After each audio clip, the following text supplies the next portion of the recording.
The ICC Champions Trophy 2025 final had arrived. The Dubai International Stadium was buzzing with anticipation.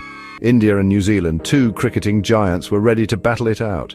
The prize, cricket's most coveted trophy. The atmosphere was electric. Fans from both nations had filled the stands. The stage was set for an epic showdown. New Zealand had won the toss. They chose to bat first on a pitch known to favour spin. The Black Caps were without Matt Henry, their star bowler. He was injured. Nathan Smith replaced him. India, on the other hand, had a full-strength side. They had played all their matches in Dubai.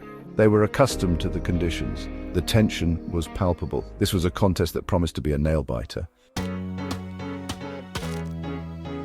New Zealand got off to a steady start.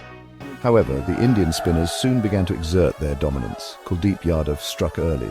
He dismissed the dangerous Kane Williamson cheaply. Ravindra Jadeja, India's experienced all-rounder, removed Tom Latham. New Zealand were in a spot of bother at 69 for 2. It was time for Daryl Mitchell and Glenn Phillips to rebuild the innings. Mitchell played with grit and determination. He found an able ally in Phillips. The duo steadied the ship. They built a crucial partnership. Mitchell reached his half-century. He was batting with patience. Bracewell provided valuable support. New Zealand were clawing their way back into the match. The Indian spinners, though, were relentless. They kept a tight leash on the scoring rate. India's strategy was clear. They relied heavily on their spinners. The pitch was conducive to spin bowling. The Indian spinners exploited the conditions brilliantly. Ravindra Jadeja, the wily left-armer, bowled with accuracy and guile. He kept the batsmen guessing. Varun Chakravarthy, the mystery spinner, was introduced into the attack. Chakravarthy lived up to his reputation. He bamboozled the New Zealand batsmen with his variations. He picked up crucial wickets. Kuldeep Yadav, the Chinaman bowler, was the pick of the Indian bowlers. He bowled with great control and deception.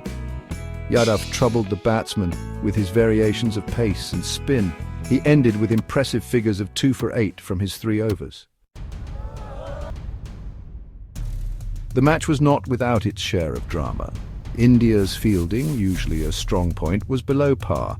They dropped several catches. Rachin Ravindra, the New Zealand all-rounder, was the beneficiary of 2 dropped catches. He made India pay. Ravindra played a brisk innings. He scored a quick-fire 37. Shubman Gill, one of India's safest fielders, dropped a sitter. Glenn Phillips, the hard-hitting batsman, was given a reprieve. These missed opportunities proved costly. New Zealand capitalized on India's mistakes. They kept the scoreboard ticking. The pressure was mounting on India. Section 5. A rivalry forged in cricketing history. The match was a testament to the enduring rivalry between India and New Zealand. The two teams had played out many memorable encounters in the past. New Zealand had a slight edge over India in ICC tournaments. They had won 10 out of 16 matches. India, though, had the psychological advantage. They had won their last 6 encounters against New Zealand. The stakes were high. Both teams were desperate to win. The Champions Trophy was a prestigious title. The players were giving it their all. Every run was being cheered. Every wicket was being celebrated. The match was living up to its billing. It was a contest worthy of a final. Section 6. A captain's knock cut short. Kane Williamson, New Zealand's captain, walked in with his team in a precarious position. He had been in good form throughout the tournament. But Kuldeep Yadav had his number this time. A beautifully flighted delivery, dipping and turning beat Williamson's defence. The New Zealand captain departed for a meagre 11 runs. The wicket was a massive blow for New Zealand. Williamson's dismissal brought Daryl Mitchell to the crease. Mitchell, known for his calm demeanour and ability to build innings, would need to play a special knock to help New Zealand post a competitive total. Section 7. The tweakers tightened their grip.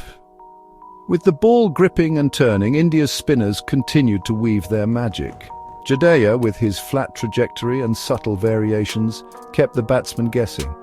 Chakravarthy, on the other hand, relied on his bag of tricks, carom balls, googlies and leg breaks to bamboozle the opposition. The run rate slowed down considerably. New Zealand's batsmen struggled to free their arms. They resorted to playing out dot balls. The pressure was building. A wicket could fall any moment. Section 8. New Zealand's late surge. Just when it seemed like New Zealand would struggle to cross the 200-run mark, Michael Bracewell decided to counter-attack. He took the attack to the Indian bowlers.